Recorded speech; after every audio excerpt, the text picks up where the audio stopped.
Hey everyone, and welcome to the TruFinancials channel. Today I am excited to share with you the possibility of knocking down almost 10 years off of your mortgage and saving almost $60,000+ in that time frame. Now we're going to be going over some of this information here today so you can see how this is possible and maybe get started with your mortgage and start having an impact on your personal finance. Now before we get into the meat and potatoes of this video, I do know for sure that there are going to be some people in the comment sections that are going to probably get mad or talk about the idea of not putting extra towards your mortgage and instead investing that money either in the stock market or into future real estate purchases. And as I will actually agree with people that might be a better option long term, that's not always going to be the best option for every single person because we all work a little bit differently when it comes to our personal finances. And one thing that a lot of people don't consider is the financial freedom that it gives you when you have your home paid off. Plus, I don't know about you guys, but having a mortgage for 30 years is just excruciating to know that you have to pay that amount of money every single month for 30 years. Now, as somebody who doesn't have a mortgage on their residential home, I can tell you that this has given me immense amount of freedom when it comes to making decisions in my life.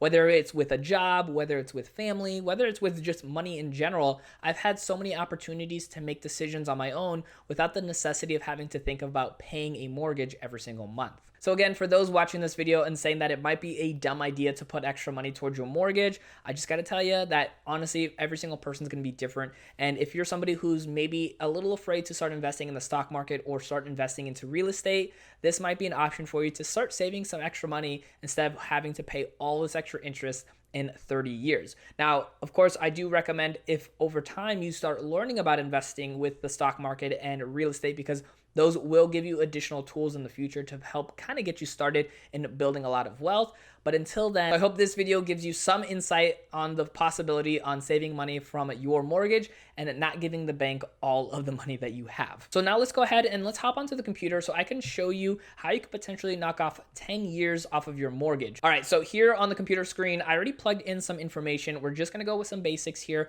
Of course, your stats and your numbers might be different. You might already have a mortgage and paying on it, but this will, of course, still make an impact in your future. So we're going to have a $250,000 loan. That is what we took out. We're going to have a first payment start November 1st of 2019. We're going to do a loan term for 30 years. So with that, we're going to also have a interest rate of 4%. Again, all this information might be different based off of where you live. Could be higher, could be lower. Now, without any extra type of like escrow, any type of HOAs, maybe even PMI, none of that stuff included, your monthly payment would be about $1,193.54. Now, if you just pay that every single month for 30 years, again, that's a long time to be paying on something. 30 years, I don't know about you, but I can only imagine where I'm going to be in the next 30 years. And I don't want to be paying, $1,193 for that amount of time. I'd rather have a lot more cash flow for myself to be able to do other things. So the total amount that you're going to be paying for the interest and the actual loan itself is a total of $429,673.18. So that's what you're going to put in the 30 years if you don't do anything extra, if you don't refinance, if you don't do just nothing else. You just pay the mortgage as is. That means you're paying a total of $179,673 in interest.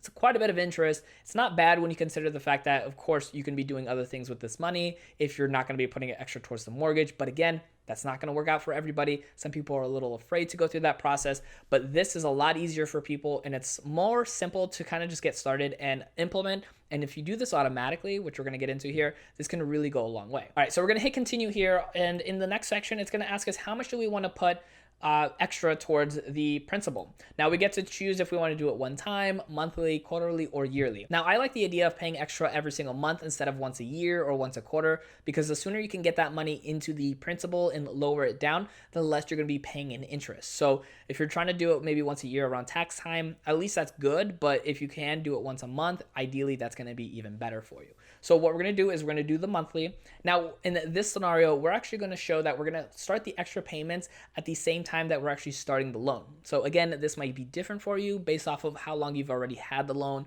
or if you're in the process of getting started, maybe you can get this set up in that meantime of actually going through the process of having your monthly payments. So we're going to actually go ahead and do $300 extra towards your mortgage. So when you see that, you just see all the changes happen right there, where all of a sudden you actually knock down a total of 9.5 years. So right at 10 years pretty much of your mortgage, which means that instead of having a 30-year mortgage, you're going to have about a 20-year mortgage. But the more interesting thing about this is you're going to be saving over $63,287 in interest throughout that whole time. So think about all that extra money that you're putting in that is going to actually save you quite a bit in the long run. Now, for all those math wizards out there that are going to do all the calculations and say, hey, Dennis, well, in that 20-year time frame, you're going to be spending $72,000 by putting that $300 extra every single month. And you're going to be correct. But you're going to also be saving that $63,000 in interest on top of what you're putting extra towards the mortgage.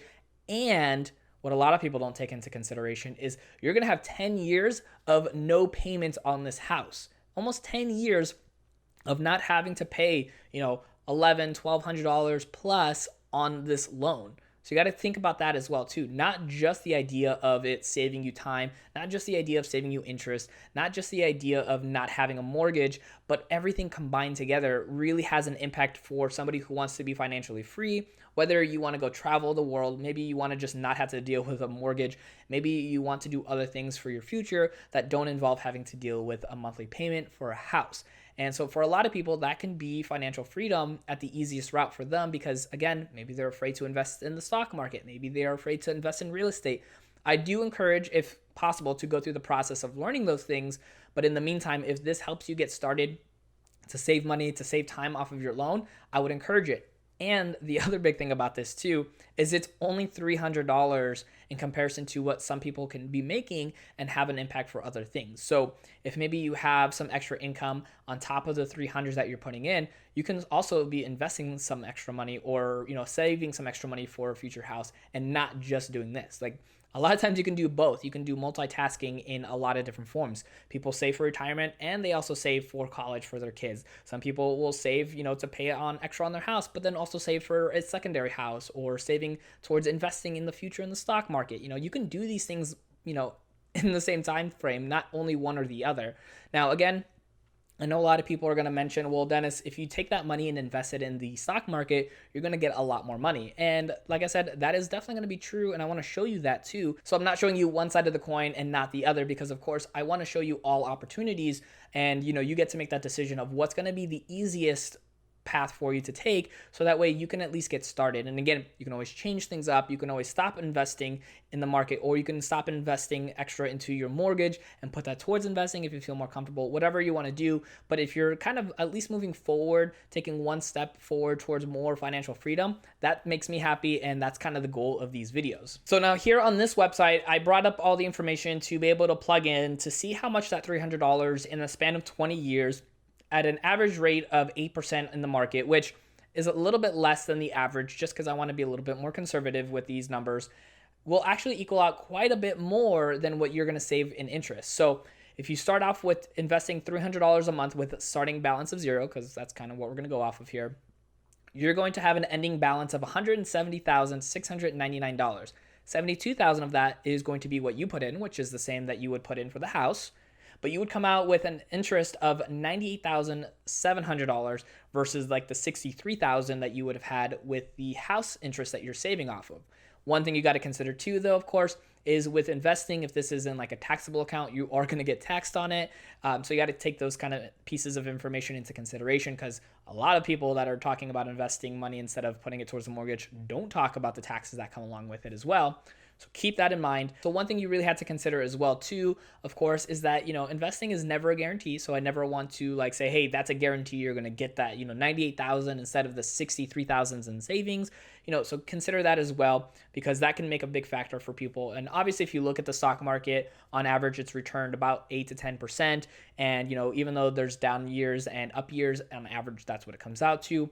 But you never know, like what if by the time that 20 years comes around, maybe it's a downturn in the market, so your money's not worth as much. So there's a lot of pieces that you need to take in when making the decision of, should I put more towards my mortgage? Should I invest more? Maybe, again, you can do both options if you really wanted to, just do it strategically. But I think if you do any option from, paying the mortgage off, from investing, from maybe saving for the next real estate property, whatever the case may be. As long as you're moving forward, I think you're going to be in a good position in the future to be able to actually have a financial future that you're happy with and hopefully be more financially free, because that's my goal for you and that's what I want other people to be able to hit. So just make sure that you're weighing in every option that you have. I just think that if you are going through the process of paying extra towards your mortgage, maybe investing in, the stock market, maybe actually investing into real estate, any of those paths are going to help you get to a better position with your finances. I think obviously there are some paths that may be a little bit better than the others, but at the same time, I think that for some people, the path of least resistance to at least get started might be the idea of paying off your mortgage a little bit sooner. Even if that changes throughout the years and you start investing later, you can always stop your extra payments and start investing in the market or into real estate as well. Now, one of the things we didn't really talk a lot about today is the amortization chart, which is actually really important to know when it comes to getting into a house mortgage. So if you want to learn more about amortization charts, which is like super fun and super awesome to listen to, check out my video right over here where I go into a little bit of an explanation of what an amortization chart is and how it can actually have a huge impact on your mortgage.